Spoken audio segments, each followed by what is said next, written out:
Andy Staples covers college football for The Athletic, host of the Andy Staples Show podcast. He joins us on the program. Why was this game canceled, Andy, Ohio State and Michigan? Well, we knew Michigan had some COVID issues, and we knew that last week. And as soon as Michigan paused last week, you had a feeling this was going to happen, because when these things happen, they tend to take out a couple of games. And that was the issue.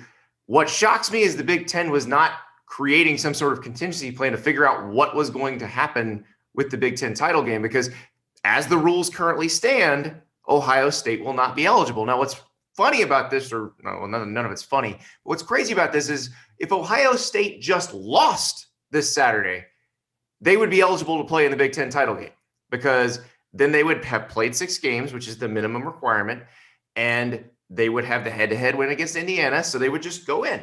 But no, the Big Ten, in its infinite wisdom, decided there had to be a fixed number of games as the minimum to make the title game. None of the other leagues did that, because the other leagues are a lot smarter than the Big Ten on every single front this whole year.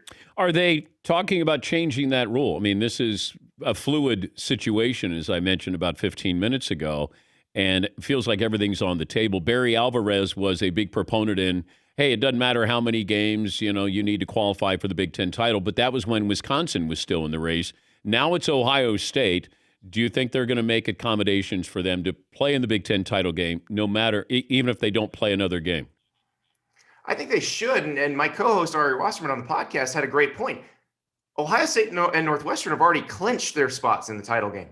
Just have them play on Saturday. Shuffle the schedule around, have them play Saturday, and then have everybody play some other games next week. Because at this point, we already know Ohio State is the best team in the Big Ten East. So what are we doing here? Why not just have them play in the title game? There is no reason that they had that 6-game arbitrary number. They didn't need to do that. And you've seen other leagues do some things to help their teams. I mean, the ACC a few weeks ago shuffled their schedule so that Notre Dame and Clemson would have a bye week before the championship game. Why not do something to help one of your teams? That has bothered me the entire time about the Big Ten. They've done nothing to help any of these teams. Like when Nebraska loses a game and they try to schedule Chattanooga, the Big Ten's like, no, you can't do that. And Nebraska said when that got canceled, hey, our teams might need to get some other games for playoff consideration or just to have enough games to play. This might be a little short-sighted. And the Big Ten office response was like fart noise, basically. Is Ohio State actively looking for an opponent for this weekend? Well, they're not going to bring in a non-conference opponent because they're not allowed to. And ideally, I mean, if we really wanted to just have the best matchup, we should have learned something from Coastal Carolina and BYU, because last week Coastal Carolina loses this game against Liberty because Liberty had COVID issues. And they go, hey, BYU, you said any team, anytime, anywhere. So how about Conway, South Carolina on some teal turf on 2 days' notice? And guess what? BYU got that big semi rolling from Provo, and it crossed the country, and they played what might have been the most fun game of the season. So here's what I suggest. Greg Sankey from the SEC, Kevin Warren from the Big Ten, get on the phone, get on a Zoom call, and get Texas A&M, which had its game against Ole Miss canceled this weekend, get them to Columbus, because the SEC would love for Texas A&M to have a way to prove that it's better than Ohio State, because they're behind Ohio State in the playoff standings right now. Yeah, but Ohio State doesn't have to play another game, and they're in the Final Four right now. The only way they get knocked out would be if Florida beats Alabama. Clemson beats Notre Dame. It feels like Ohio State's going to be in the Final Four without – I mean, they kept him in there, Andy, without even playing the Michigan game. So I don't know if it matters if they beat Northwestern, then all of a sudden we go, oh, my God. And if I'm Ohio State, I'm not giving A&M a chance to leapfrog us. Oh, of course not. But that's what I would like to see as a viewer. No, Ohio State is in the playoff at this point, no matter what. And that is more the fault of the conferences for deciding to keep the playoff as is this year. There's no data cross-conference other than 3 Sun Belt teams beating 3 Big 12 teams. We don't know which conference is better. So we have this conversation about the Pac-12. Well, and you say the Pac-12 is the weakest Power 5 league. How do you know that? They haven't played anybody outside the Pac-12 this year. So my suggestion was, just for this year, you need to expand the playoffs so that all the Power 5 champs get in, the highest ranked Group of 5 champ gets in, 2 at-larges, which is what they're going to expand it to later anyway. But why not do that? Because it really isn't fair to the Big 12 or to the Pac-12 or to the highest ranked Group of 5 champ, if that's Cincinnati, that they're not going to have a chance. It is eye test, eye test, eye test. And look, if you asked me, or if you asked a Vegas line maker, who's the 4th best team, Ohio State is a very reasonable answer. And I want to see Ohio State in the playoff. I just would rather it be done differently this year because we have no out-of-conference data to compare. He's Andy Staples. He covers college football for The Athletic and hosts the Andy Staples Show podcast. Jim Harbaugh not being able to play this game, does it mean anything for his, what is his future there? I don't know. And you've heard all these rumors about an extension. My feeling is if you extend Jim Harbaugh now, and his situation is unique in college football because he's got 1 year left on his contract. He typically does not play the same game that other coaches do where their agents come in after a good year and say, well, you got to extend my guy. He needs to have 5 years on his deal. Jim Harbaugh goes double-digit wins 3 of his first 4 years. Most places, he's getting 5 years tacked on to the end of his deal. That didn't happen. So now he's going into next year as the last year on his contract. I'm guessing you probably don't want that to happen. So you either have to decide, do you want to keep him or do you move on? And my feeling would be move on, because your goal at Michigan is to win Big Ten titles. Your goal is to beat Ohio State. He hasn't been able to do any of those things. And in fact, it seems like it's just getting worse. So you tried, it got a little better for a while, but you never got ultimately what you wanted. Go try to find somebody who can get what you want. Do you think this was a good thing for Michigan football? They're not playing this weekend? I don't think it matters one way or the other. I mean, and it's sort of like the same thing with Ohio State. Would Ohio State beating this Michigan team prove anything to anyone? No. And we know what would happen to Michigan in this game. I mean, so I don't think it really changes anything. I don't think it changes anything for Harbaugh. It's crazy to me, Dan, because I was sitting there looking at my phone yesterday after the cancellation, and we've seen all kinds of weird news this year. There's just, stuff we never thought would happen. And I'm looking at it, and it was the first time in a while that a story's just hit me like, oh my God, they canceled Michigan, Ohio State. Like, it just sinks in that this is just a weird, weird year.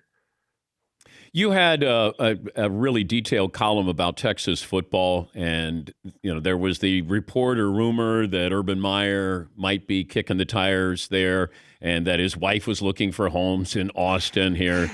Like nobody uses Zillow. You have to fly in and do it in person. I've watched most of Texas games this year, and they could have gone the other way, and we'd be looking at, Herman and saying he might be coach of the year in the Big 12, and they would be playing for the Big 12 championship. If I'm a Texas fan, am I staying with Coach Herman here, or are we looking elsewhere?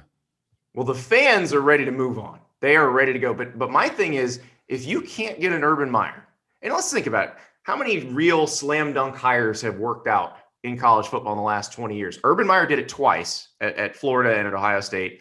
I would argue that Nick Saban was a successful slam dunk hire at Alabama, and Brian Kelly was at Notre Dame. And we'll see about Jimbo Fisher at Texas A&M. He has a couple more years like this. We'll add him to that list. But it's a very short list. So you can't get anybody like that.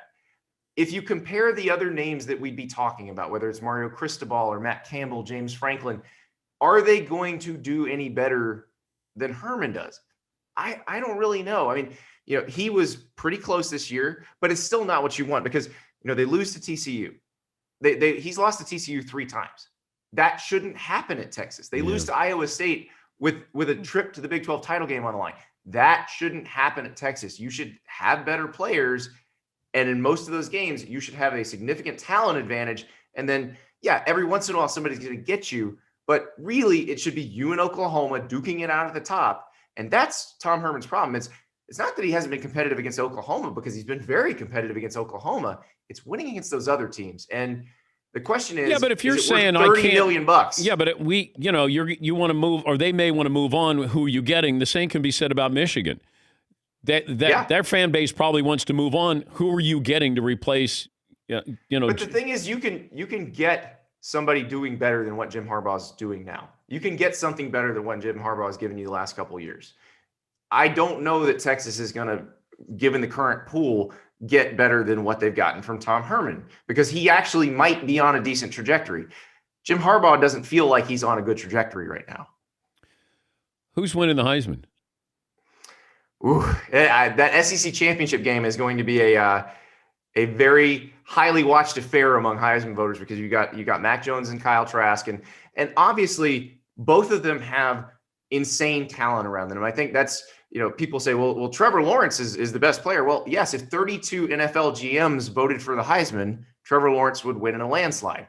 But that's not how these things usually work. And so you have to say, well, is Mac Jones doing this because he's great, or because of Devontae Smith? Is Kyle Trask doing this because he's great, or because of Kyle Pitts?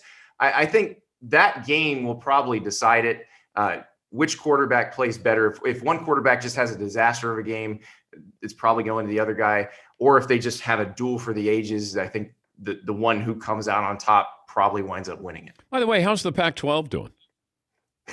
They are still playing. They played some Sunday football. I watched USC Washington State on Sunday. It was great. I thought it was a rear. I swear to God, I flipped through and I go, oh, you know what? Let me watch a little bit of this game from Saturday. Wait, oh no, this is actually, oh, okay. Like, it was tap me on the shoulder and say, we're playing football on Sunday. Of course you are. Well, it's interesting because the Pac-12 may have bungled this all worse than the Big Ten, because really until the Big Ten said they're playing again, the Pac-12 it's almost if they hadn't even thought of the possibility of trying to play this season. And so it doesn't look good. They're hardly getting any games in, but at least they've been flexible. That's the one thing. They have tried to be very flexible. They created a Cal Washington game on 2 days' notice and played that on a Sunday. And if you're the Big Ten, you should look at that and say, well, we could probably figure out a solution to this Ohio State issue and get them another game if we just be a little creative like they've been. But the Big Ten is not, that aircraft carrier does not turn around very well. Andy, great to talk to you, and we'll be reading. We'll be watching. Thank you. Thanks, Dan. That's Andy Staples, covers college football for The Athletic and host of the Andy Staples Show podcast.